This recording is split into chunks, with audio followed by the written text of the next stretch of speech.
জনগণের কাছ থেকে জোর করে ক্ষমতা নিয়ে দিনের ভোট রাতে করেও যে বলে আমি পদত্যাগ করিনি, তোমার পদত্যাগ করা লাগবে না, তুমি আগেও অবৈধ ছিলা, এখনো তুমি অবৈধ, আগামীতেও তুমি অবৈধই থাকবা। পিছনের দরজা দিয়ে ষড়যন্ত্র করেছে, আলেমদের নামে ট্রাইব্যুনাল বানাইছে যে ফাঁসি দেব, কেউ প্রশ্ন তুলতে পারবে না, নিজেদের বিচারক, নিজেদের আইনজীবী, নিজেদের সাক্ষী। ও যদি জানতো এই ট্রাইব্যুনাল থাকবে, ওর নামে আবার মামলা হবে। আমার এলাকায় একটা কথা আছে, বেশি বুদ্ধি যার, এক খাবার দুইবার খাওয়া লাগে তার।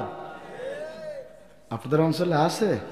3 বন্ধু গেছে হাটে, কনে কনে হাটে যেয়ে 2 বন্ধুর খুব কাঁঠাল পছন্দ হয়েছে, বসে আর একটা 2-3টের মধ্যে একটা জন্মের কিপটে আর বুদ্ধিমান। ওর বলছে দোস্ত কাঁঠাল তো পছন্দ হলো, চল 3 জন মিলে কিনে খাই। ও বলছে কিনা কিনি পরে, আগে শর্ত বলো। বলছে 3 জন মিলে সমান ভাবে টাকা দিয়ে কিনবো। বলছে তারপরে এবার কেনার পরে খাবা তুমি বেশি আমি কম, টাকা সমান তা হবে না, তা কি করা লাগবে? বলছে আগে কাঁঠালের দাম করবো, করে টাকা দেবো না, খাবো, খাওয়ার পরে সবাই সব সামনে বিসি রাখবো। কথা কয় না, কি রাখবো? বিসি রাখার পরে বিসি গণবো, যার সামনে যত বিসি ও বিসি গুনে টাকা দেবে, তাহলে কোনো সমস্যা হবে না। 2 বন্ধু দেখলে এ যে জাত, তো করিয়েই ছাড়বে। তো বললেন ঠিক আছে, কাঁঠাল কিনে খাওয়া শুরু করেছে, বাকি দুটো খায় আর বিচি সামনে রাখে, আর কিপটেটা বিচি শুদ্ধ খেয়ে ফেলায়। 75 পিস কাঁঠালের কুয়া খেয়েছে কিপটে। ক পিস? 3 পিস সামনে, 72 পিস পেটে। কথা কয় না কা? টাকা দেওয়ার সময় গুনে দেখছে, একজনের সামনে 52, একজনের সামনে 57, ওর সামনে 3টে। বলছে তুই খালি জম্মের খাওয়া, গেল কনে? বলছে কনে খাইছি দেখো, গুইনে তো 3 দেখলো তো 3টে, কি করবে? আশেপাশে প্যাকেট পকেট কোনো জায়গায় তো নেই। খাওয়া দাওয়া সেরকম, তোরা টাকা দিতে হবে না, সব 3টে দাম আমরা দাম দিয়ে যাচ্ছি। 2 বন্ধু টাকা দিয়ে চলে গেছে, আনন্দ করতে করতে বাড়ি গিয়ে বলছে বুদ্ধি থাকলে হয়, বুদ্ধি থাকলে হয়। বউ জিজ্ঞেস করে তোমার কথা শানে নজুল কি গো? কয় তো শানে নজুল শোনা লাগবে না, চুপচাপ শো, আজ রাত্রির ভাত খাবো না। 2 জন শুয়ে পড়েছে, বৃষ্টি শুরু হয়েছে, কায়দার বৃষ্টি, মেঘ ডাকতেছে আকাশ কড়কড়, আর ওদিকে কিপটের পেটে ডাকতেছে কড়কড়। কারণ ভাই এমনি কাঁঠালটাই সহ্য হয় না, আর বিচি শুদ্ধ খালি কি সহ্য হয়? কিছুক্ষণ বলছে বউ বলছে কি হয়েছে? বলছে কি হয়েছে পরের কথা, আগে পানি আন। বউ পানি আন দিকে সহ্য হয়নি, নেমে ঘরে চাল সোজা ঝেড়ে দিয়েছে। যেমন আস্ত খেইলো সেরকম আস্ত বের হয়েছে, চকচক করতেছে, বৃষ্টিতে সব ধুয়ে গেছে, খালি কোয়াগুলো চকচক করতেছে। আপনারা আটি বলেন? আটি আটি বিসি কোয়া যা বলেন বুঝলি হইল আর কি।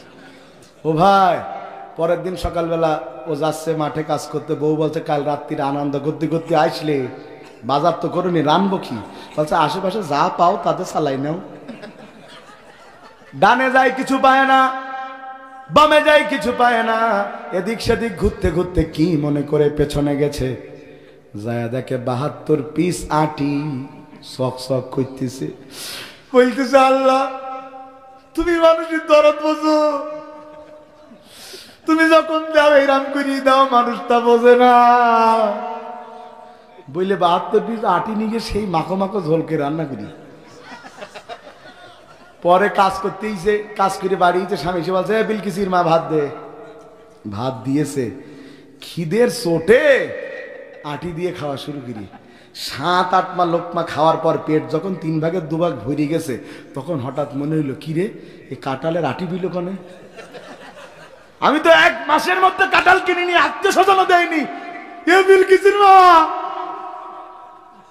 কি হয়েছে? কি চোখ মোটা মোটা কেন? এ কাঁঠালের আটি পালি কোনে? বলতেছে তুমি চলে গেলে আমি আল্লাহর উপর ভরসা করে বাইরে বেরিয়ে পড়লাম, আল্লাহ সব বেরিয়ে দিয়েছে, কায়দা করে রান্না করিস খাও। স্বামী বলতে আল্লাহ কি করলাম, আগে যদি জানতাম বেশি বুদ্ধি করলে যেই খাবার আমার মুখ দিয়ে ঢুকাইছো ওই খাবার নিজ দিয়ে বের করে আবার মুখ দিয়ে ঢুকাওয়া, জীবন থাকতে এমন চিটারি করতাম না। তিনি ট্রাইব্যুনাল গঠন করলেন, মনে করলেন এইভাবে সারা জীবন ক্ষমতায় থাকবো, আলেমদের ফাঁসি দিব, বিরোধী মতের যারা থাকবে ধরে ধরে ফাঁসিটা দিব। কিন্তু উনি তো জানতো না আর একটা 5ই আগস্ট আসবে, তখন ওই ট্রাইব্যুনাল থাকবে, ওই ট্রাইব্যুনালে উনার নামে মামলা হবে। এটা যদি জানতো জীবনে ট্রাইব্যুনাল গঠন করতো না। ঠিক না বেটা? এখন সেই ট্রাইব্যুনালে তার নাম মামলা 1000 ছাড়াইছে। তুমি তো মিথ্যা সাক্ষী আনিলে, সুখরঞ্জন বালিদ আল্লামা সাঈদীর বিরুদ্ধে মিথ্যা সাক্ষী দেয়নি বলে ভারতে পাচার করেছিলে। তোমার বিরুদ্ধে মিথ্যা সাক্ষী দেওয়া লাগবে না, তোমার বিরুদ্ধে মিথ্যা সাক্ষী দেওয়া লাগবে না। যদি 3টা বিচার তোমার সঠিকভাবে হয়, বিডিআর বিদ্রোহের বিচার, শাপলা চত্বরে আলেমদের হত্যার বিচার, 5ই আগস্টে ছাত্রদের গণহত্যার বিচার করলে, তোমার 1 কোটি বার ফাঁসি দিলেও তোমার শাস্তি কমবে না, তোমার শাস্তি কমবে না।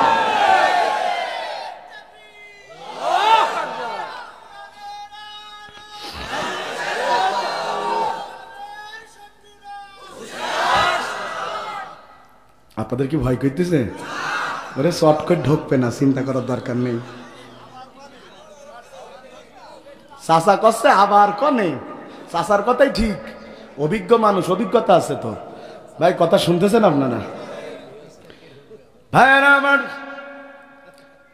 রওনা দিয়েছে 10,000 সৈনিক ওই জঙ্গলের মধ্যে দিয়া।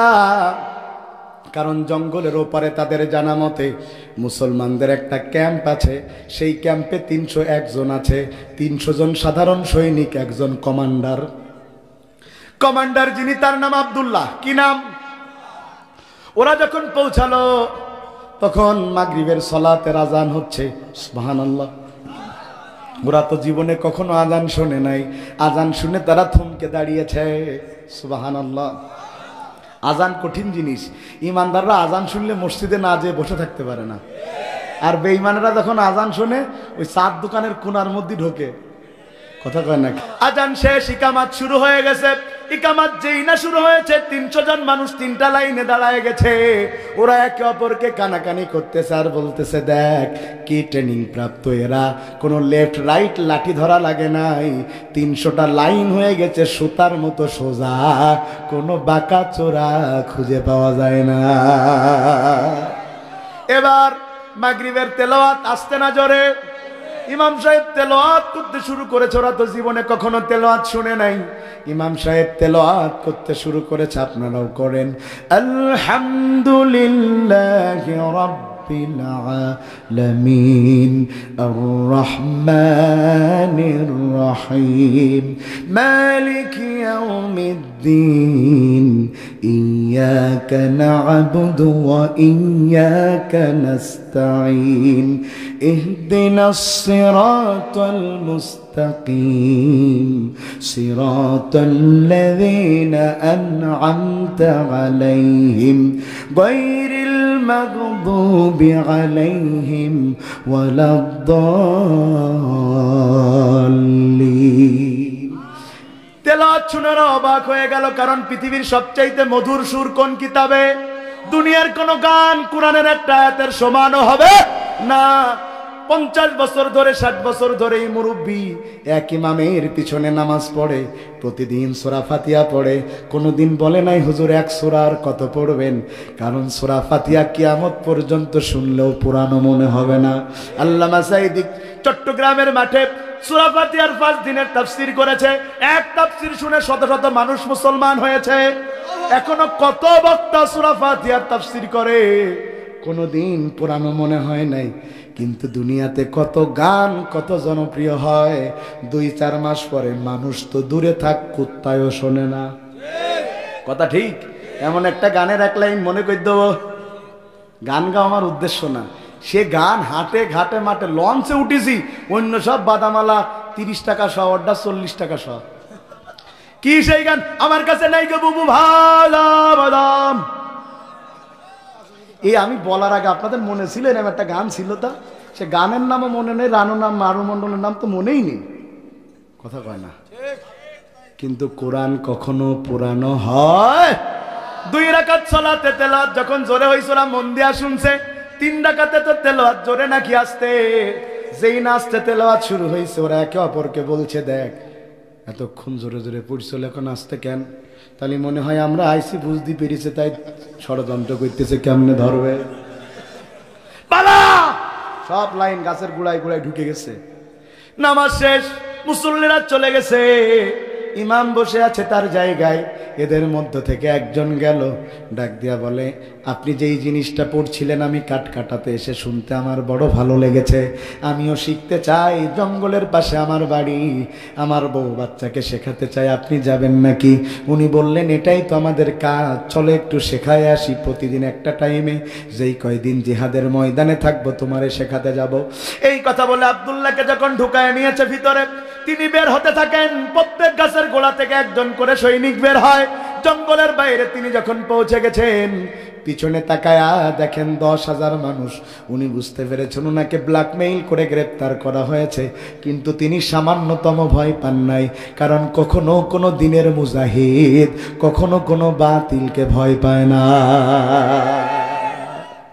তিনি হাঁটতে শুরু করেছেন বীরের মতো। যখন গিয়েছে বাচ্চার সামনে, বাচ্চা তাকিয়ে দেখছে, বাচ্চার মনে হচ্ছে যেন হাজার হাজার বিড়ালের মধ্যে একটা সিংহ হেঁটে আসছে। তার কাছে যখন গেল, বাচ্চা ডাক দিয়া কয়, তোমার নাম কি? কয়, আমার নাম আব্দুল্লাহ। তোমার বাবার নাম কি? হুজাইফা। হ্যাঁ, তোমার বাপ তো বড় নাম করা মানুষ ছিল, তারে আমি চিনি, তুমি তার ছেলে? বলে হ্যাঁ। কয়, তুমি যে মুসলমানদের হয়ে যুদ্ধ করো, কমান্ডার একটা ইউনিটের, তোমারে কত বেতন দেয় ওমর? তিনি মিসকি মিসকি হাসছেন আর বলছেন, তোমারে কে বলেছে আমাদের বেতন দেয়? আমাদের তো বেতন দেয় না, বরং যারা আমরা ইসলামের কর্মী, আমরা পকেটের টাকা দিয়া দল চালাই।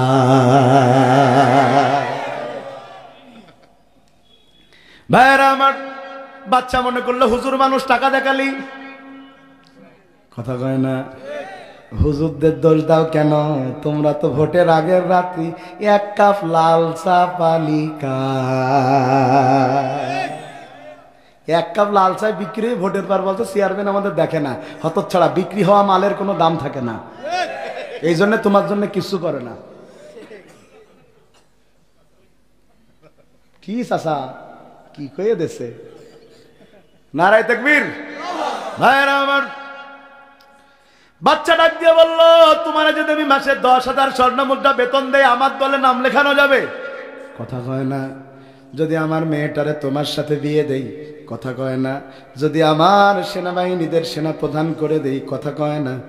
এবার আস্তে করে জবাব দিয়ে বলছে, বাচ্চা তুমি তো আমাকে ছোট্ট অফার করেছো, গোটা দুনিয়াকেও যদি আমার নামে লিখে দাও, গোটা দুনিয়ার মানুষকেও যদি আমার গোলাম বানায় দাও, তারপরেও ইসলাম থেকে আমাকে 1 মিনিটের জন্য সরাতে পারবা না। সুবহানাল্লাহ। কোরআনের পাখির নাম শুনে তো আপনারা কত আবেগ আপ্লুত হন, কিন্তু তার মতো চরিত্র তো গঠন করতে পারলাম না। কি তার চরিত্র? জেলখানার মধ্যে বারবার তার কাছে প্রস্তাব দেওয়া হয়েছে, যদি আপনি এই দল ছেড়ে দিয়ে বাইরে থাকতে চান, এই মামলা থেকে মুক্ত করে দিয়ে সবচাইতে দামি বাড়ি দামি গাড়িতে রাখবো। যদি আপনি এই দেশের মধ্যে এই দল বাদ দিয়ে আর একটা দল গঠন করতে চান, আমরা আপনাকে দল গঠনের সবকিছু দিয়ে দিব, নিবন্ধন দিব, সেখান থেকে আপনারা এমপি বানায় আনবো। আল্লামা সাঈদী বলেছে, প্রয়োজনে ফাঁসির রশিতে ঝুলতে রাজি, কিন্তু জালিমের সাথে আতাত করতে রাজি নয়। বন্ধুগণ আমার, আব্দুল্লাহ বিন হুযায়ফা বলছে, কোনো লাভ নাই, আমারে কোনো অফার দিয়ে লাভ হবে না। বাচ্চা বলছে, অফারের কথা বাদ, তোর ঈমান কত শক্ত আমি দেখব। কিছু না বলে তাকে ঘরের মধ্যে থাকতে দিয়েছে রাজকীয় বিছানায়, আর তাদের লোকজনের সাথে যোগাযোগ করে বলেছে, দেখ এই এলাকার সবচেয়ে সুন্দরী নারীকে ধরে আন, তারে কিছু টাকা দে, আর বলে দে যদি রাতের বেলা আব্দুল্লাহর সাথে রাত কাটিয়ে তার ঈমান নষ্ট করতে পারে শারীরিক মিলন করে, তাহলে কত টাকা দিয়ে তাকে ঢেকে দেয়া হবে। নারীটা চলে গেছে ঘরের বেলা, রাতের বেলা ঘরের মধ্যে যায়। ওই নারী সকাল বেলা বের হয়ে এসেছে। বাচ্চা তারে ডাক দিয়া কয়, তুমি কি তোমার উদ্দেশ্য সাকসেসফুল হয়েছো নাকি? নারী ডাক দিয়া বলে, বাচ্চা তুমি কার কাছে ঘরের মধ্যে আমারে পাঠাইছো? ও মানুষ নাকি পাথর সেটা আমি টের পাই নাই। আমারে দেখার সাথে সাথে চোখটা নামিয়ে নিয়ে ওই যে সেজদাতে গিয়েছে, সারা রাত তাকে সেজদা থেকে আমি আর তুলতে পারি নাই। সর্বশেষ চিন্তা করলাম ইমান তো নষ্ট করাই লাগে, নিজের শরীরের কাপড় নিজে একা একা খুলে তাকে আলিঙ্গন করেছে, তারপরেও সে কোনোভাবে আমার দিকে আকৃষ্ট হয় নাই। বাদশা এটা কোনো মানুষ হতে পারে না। তবে শোনো বাদশা, আমি একটা সিদ্ধান্ত নিয়েছি। কি সেই সিদ্ধান্ত? বলে যেই ধর্মের লোকেরা তার রবের ভয়ে রাতের আধারে একটা নারীকে একাকী পেয়েও ছুঁয়ে দেখে না, সেই ধর্মের চাইতে সেরা ধর্ম আর হতে পারে না। আমিও সেই ধর্ম গ্রহণ করে ইমানদার হওয়ার সিদ্ধান্ত নিয়ে ঘর থেকে বের হয়েছি। বাচ্চা ডাক দিয়ে বলে, কি সর্বনাশ, একটা কুমাইর যে একটা বেড়ে গেছে। সুবহানাল্লাহ কয় না কা? আর আমাদের ইমান রাতের বেলা ঘরে দেয়া লাগবে না, ওই রাস্তায় দিয়ে দেখেন। কথা কয় না কা? 12 বছরের ছুড়া থেকে 80 বছরের বুড়ো। কথা কয় না কা? ও চাচা তুমি এত বুড়ো, তারপরেও তাকাচ্ছ কেন? কয় দেহ বড় হলেও চোখ তো বুড়ো হয়নি। ছেলে পেলে এরাম করে দেখে, কি রে কি হয়েছে ভাই? হুজুর কইছে একবার দেখা যায়, পলক তো পড়তে দেওয়া যাবে না। ঘরের মধ্যে দিয়া তো পরের কথা। এই ফেসবুকে যদি কোনো ছেলে একটা মেয়ে সেজে আইডি খুলে কোনো ছেলের রিকোয়েস্ট দেয়, ও তো খায়। কথা কয় না কা? সারা রাত ঘুমোয় না।